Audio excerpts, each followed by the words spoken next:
की संतान हूँ जिन सूरवीरों ने इस देश के लिए, खासकर इस बहुजन समाज के लिए, उन मनोवादी लोगों से लोहा लेकर आपके लिए एक ऐसा संविधान लिखा जिस संविधान के माध्यम से आज मुझे संसद के पास में गरजने का मौका मिल रहा है। अरे जागो, उठो, खड़ी हो जाओ, चाहे अपने शीश कटाओ।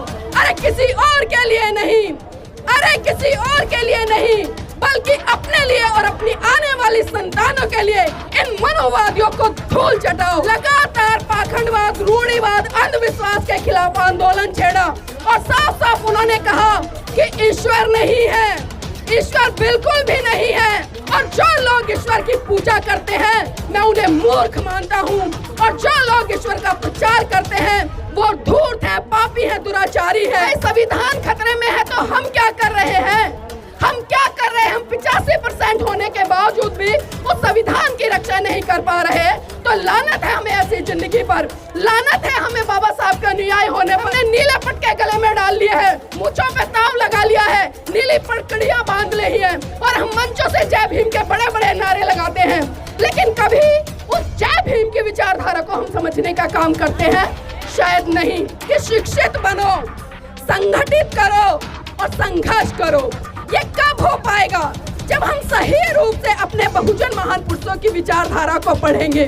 लेकिन आज हम अपने महान पुरुषों की विचारधारा को नहीं पढ़ रहे हैं, सिर्फ खाली उनका गुणगान कर रहे हैं, उनके नारे लगा रहे हैं, उनके नाम के बड़े बड़े मंच सजा रहे हैं। तमिलनाडु में एक ब्राह्मण राज्यपाल को नियुक्त किया गया, क्योंकि जिस तरह से पेरियार जी लगातार ब्राह्मणवाद पर प्रहार कर रहे थे, लगातार पाखंडवाद पर प्रहार कर रहे थे कि ऐ मेरे समाज के लोगों, हम किसी भी कीमत पर इस ब्राह्मणवादी राज्यपाल की नियुक्ति नहीं होने देंगे। हाथों में एक एक माचिस की डिबिया ले लेना, एक एक मिट्टी के तेल की डिबिया ले लेना और एक एक धारदार चाकू ले लेना और रात को जाना। जब ये ब्राह्मणवादी लोग सो जाए तो इनको घरों में मिट्टी का तेल डालकर आग लगा देना, और जब कोई घर से बाहर निकले तो उस पर चारों को छुरी से वार करके उसको जिंदा मत छोड़ना। विरोध, जितना विरोध पेरियार जी ने उस समय किया, उससे कहीं ज्यादा विरोध नेहरू जी का उन ब्राह्मणवादी लोगों ने किया। और उन्होंने, साथियों, आपको जानकर आश्चर्य होगा, 2 घंटे में पूरा का पूरा डिसीजन चेंज करा दिया और नेहरू जी को निर्णय लेना पड़ा कि जो ब्राह्मणवादी राज्यपाल था उसको वहां से हटा दिया गया।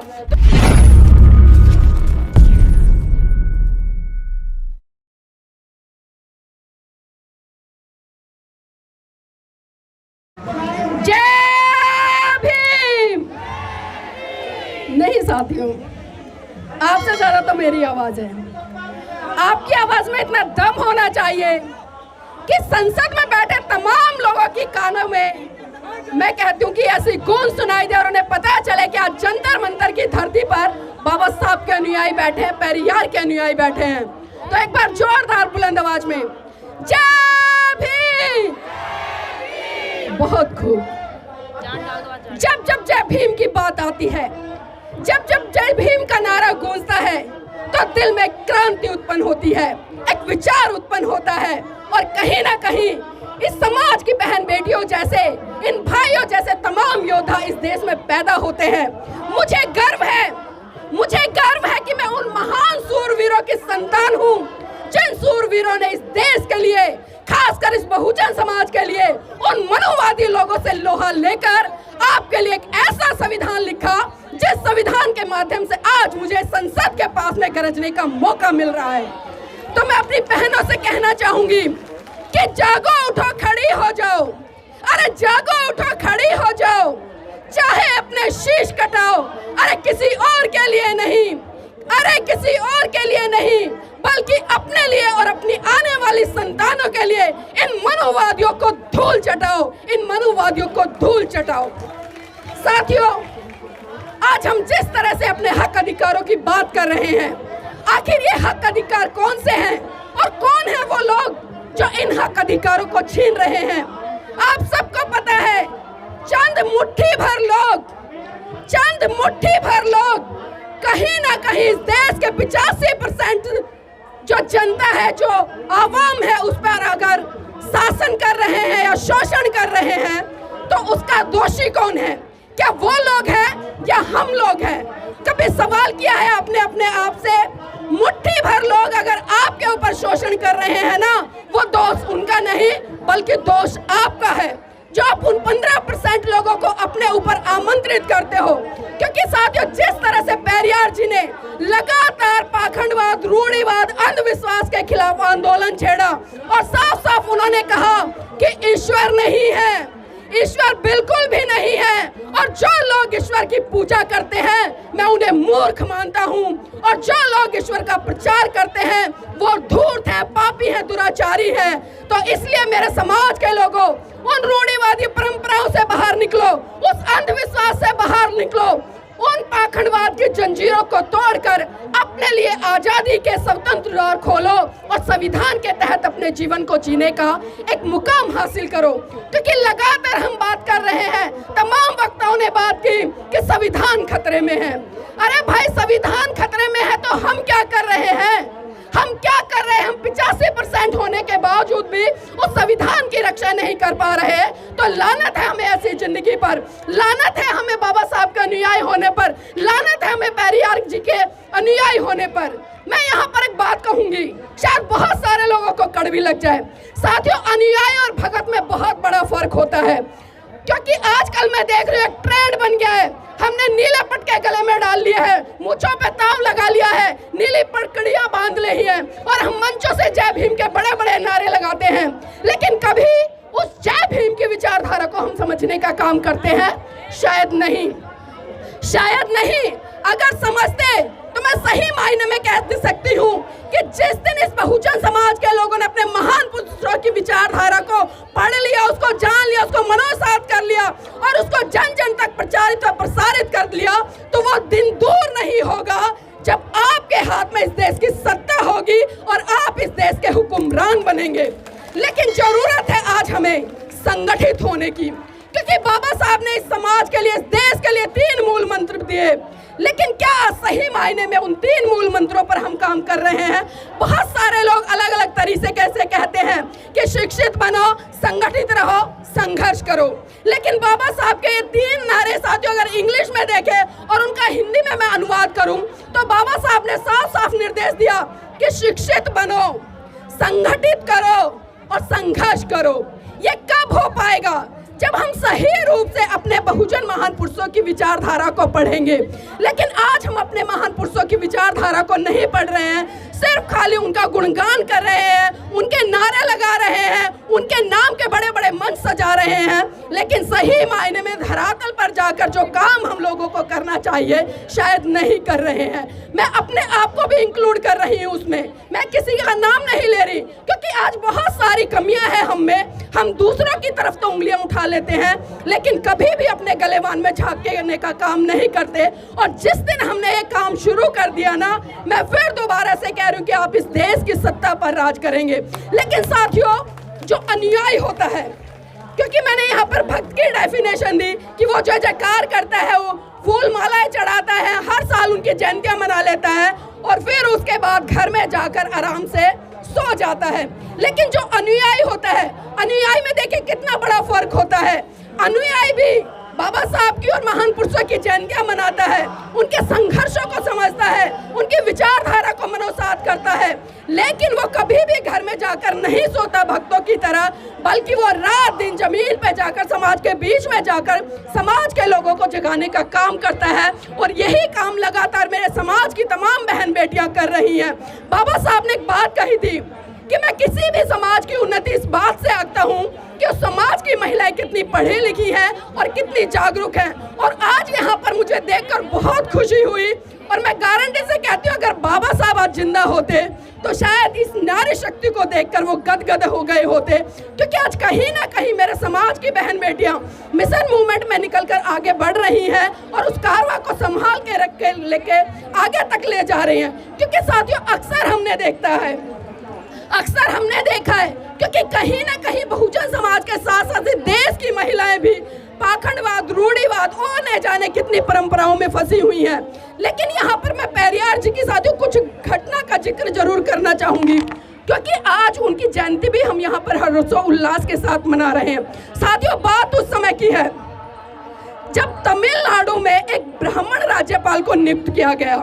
क्योंकि जिस तरह से पेरियार जी लगातार ब्राह्मणवाद पर प्रहार कर रहे थे, लगातार पाखंडवाद पर प्रहार कर रहे थे, तो उन्होंने एक बहुत बड़ी जनसभा का आयोजन किया और वहां पर अपने समाज के लोगों को संबोधित करते हुए कहा कि ऐ मेरे समाज के लोगों, हम किसी भी कीमत पर इस ब्राह्मणवादी राज्यपाल की नियुक्ति नहीं होने देंगे। और उसके लिए साथियों उन्होंने क्या किया, उन्होंने समाज के सभी लोगों को कहा कि अपने हाथों में एक एक माचिस की डिबिया ले लेना, एक एक मिट्टी के तेल की डिबिया ले लेना और एक एक धारदार चाकू ले लेना और रात को जाना, जब ये ब्राह्मणवादी लोग सो जाए तो इनको घरों में मिट्टी का तेल डालकर आग लगा देना और जब कोई घर से बाहर निकले तो उस पर चारों को छुरी से वार करके उसको जिंदा मत छोड़ना।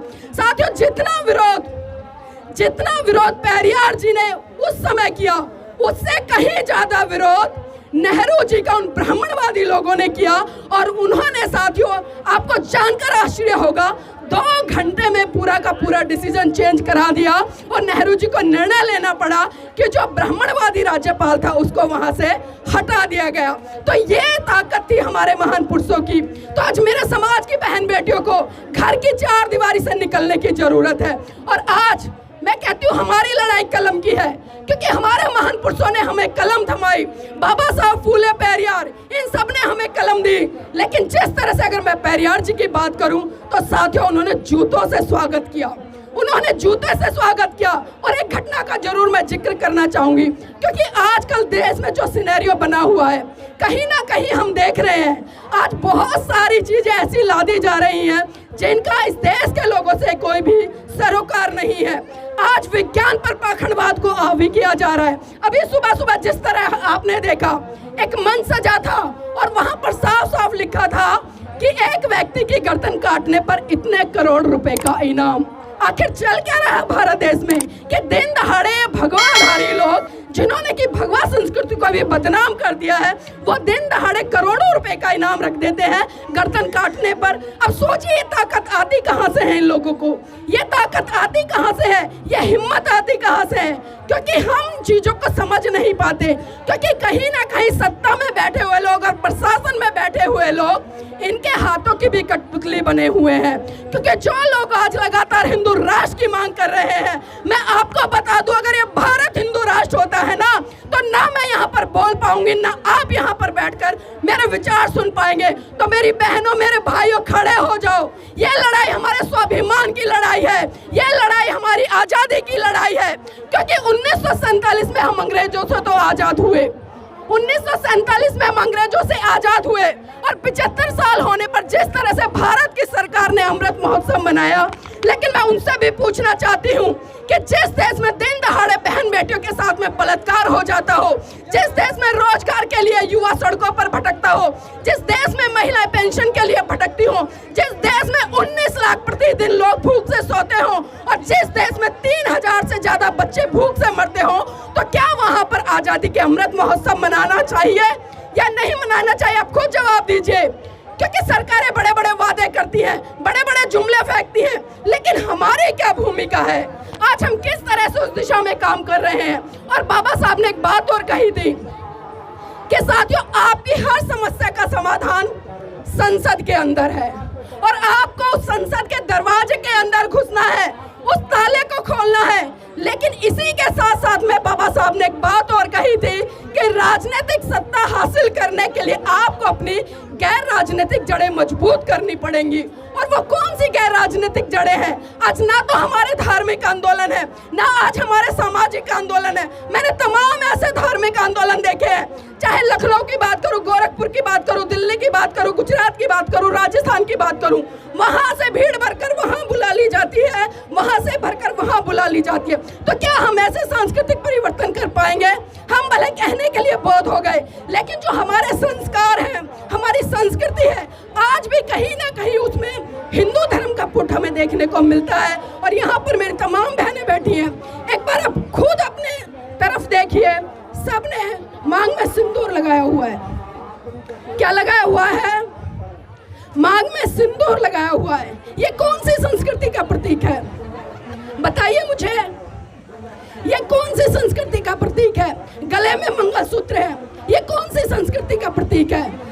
कहने के लिए बहुत सारी बातें हैं, लेकिन यहाँ पर मैं कहना चाहूँगी, अगर सही रूप में सही तरीके से आपको अपने बहुजन महान पुरुषों की विचारधारा को आगे बढ़ाना है ना, तो उनके विचारों को मनोसात कीजिए, मनोसात करके उनको जन जन तक प्रचारित कीजिए और प्रसारित कीजिए, तभी हम अपने महान पुरुषों के सपने को साकार कर पाएंगे। और जाते जाते सिर्फ इतना कहूँगी कि देखना बहुत कुछ है, देखना बहुत कुछ है, देखते रहिए, करना बहुत कुछ है, करते रहिए।